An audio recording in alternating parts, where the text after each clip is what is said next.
So, origin of the fire is right down here on the Fort Apache Reservation, and fire was moving with a 35, 40 mile per hour wind from the southwest to the northeast.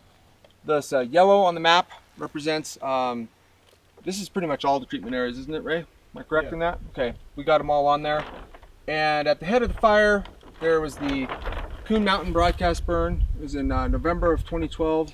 It's 1,500 acres, and it was paid for by primarily the Rocky Mountain Elk Foundation and the Habitat Partnership Committee. And what they were paying for is some browse treatments in some of these drainages and some of these older White Mountain Stewardship blocks.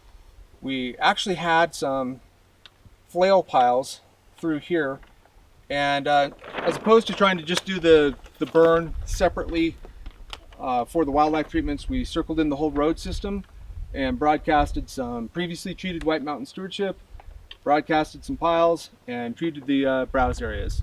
This is the area we did the prescribed burn in, the broadcast burn, and you can't see hardly that there's any effect in there right now. And I like to caveat it by saying it was a fresh prescribed burn too. This is not like we did a prescribed burn and that's good forever, and prescribed burn's super effective over a long period of time.